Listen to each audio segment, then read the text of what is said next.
नमस्कार, मैं शिवानी रतूड़ी लाइव में आपका स्वागत करती हूँ। कांग्रेस दिल्ली चुनाव के बाद पूरी तरह से आक्रामक मूड में आ चुकी है और अब इंडिया गठबंधन के भीतर अपने दबदबे को साबित करने के लिए जोरों शोरों से मैदान में उतरी है। दिल्ली विधानसभा चुनाव में आम आदमी पार्टी की हार को कांग्रेस ने अपनी वजह से जोड़ा है और पार्टी इस हार के बावजूद अब भी अपनी आक्रामक राजनीति से पीछे हटने के मूड में नहीं है।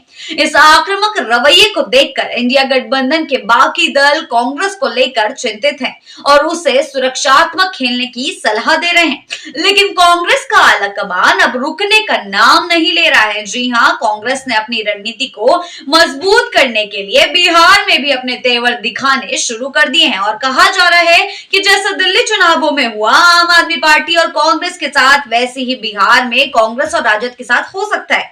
हाल ही में कांग्रेस ने कर्नाटक के कृष्णा अल्लावरू को बिहार कांग्रेस का प्रभारी बना दिया है। यह कदम पार्टी के आक्रामक रुख को और मजबूत करता है, क्योंकि बिहार कांग्रेस अब अगले विधानसभा चुनावों में 70 सीटों पर चुनाव लड़ने का मन बना चुकी है।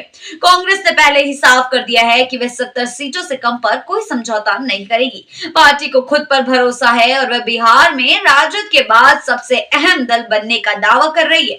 ऐसे में कांग्रेस का यह आक्रामक रवैया बिहार विधानसभा चुनाव में सीटों के बंटवारे को लेकर मुश्किलें पैदा कर सकता है। जी हां, बिहार में कांग्रेस और राजद के बीच हमेशा से एक राजनीतिक संबंध रहा है, लेकिन अब जब कृष्णा अल्लावरू जैसे कर्नाटकी नेता को बिहार का प्रभारी बना दिया गया है, तो सवाल ये उठने लगे हैं कि क्या राजद, जो हमेशा कांग्रेस को अपने पीछे रखता आया है, अब अपने पुराने समीकरण को बनाए रख पाएगा। खास तौर पर यह देखने वाली बात होगी कि लालू प्रसाद यादव और तेजस्वी यादव जैसे हिंदी पट्टी के नेताओं के साथ कन्नड़ भाषी कृष्णा अल्लावरू कैसे गठबंधन में सीटों की डील को लेकर समझौता कर पाते हैं। यह स्थिति कांग्रेस और राजद के बीच सीटों के बंटवारे को लेकर एक नई चुनौती पैदा कर सकती है, क्योंकि अब कांग्रेस ने साफ संकेत दिए हैं कि वह 70 सीटों से कम पर राजी नहीं होगी। कांग्रेस का यह आक्रामक रुख सिर्फ बिहार तक सीमित नहीं है, बल्कि पार्टी अब पूरे इंडिया गठबंधन में अपने स्थान को लेकर भी सचेत है। जी हां, कांग्रेस ये संदेश दे रही है कि वह बिहार में भी अपनी स्थिति मजबूत करने के लिए किसी भी समझौते से पीछे नहीं हटेगी। और राजद के लिए समस्या पैदा हो सकती है क्योंकि पहले तक वह आसानी से बिहार कांग्रेस के नेताओं के साथ समझौता कर लिया करते थे, लेकिन अब नए प्रभारी कृष्णा अल्लावरू के आने से यह समीकरण बदल सकता है। जी हां, इसके अलावा कृष्णा अल्लावरू के आने से बिहार में कांग्रेस को एक नई दिशा मिल सकती है।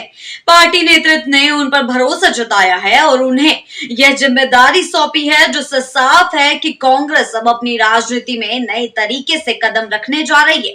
हालांकि यह देखा जाना है कि राजद, जो अब तक कांग्रेस को अपने इशारों पर चलाता था, किस तरह से नई स्थिति में काम करेगा।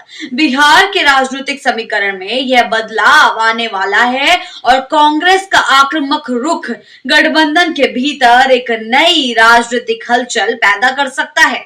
जी हां, आखिरकार कांग्रेस का यह आक्रामक रवैया और 70 सीटों की मांग बिहार में अगले विधानसभा चुनावों में सीटों के बंटवारे को लेकर एक नया मोर्चा खोल सकती है। अगर कांग्रेस अपनी रणनीति पर कायम रहती है तो यह राजद के लिए एक चुनौती बन सकता है। जी हां, और बिहार की राजनीति में नई उठापटक का कारण बन सकता है। ऐसी ही खबरों के लिए बने रहिए हैं लाइव के साथ ही चैनल को सब्सक्राइब करना ना भूलें और हमारी फेसबुक और वेबसाइट के साथ भी जरूर जुड़ें।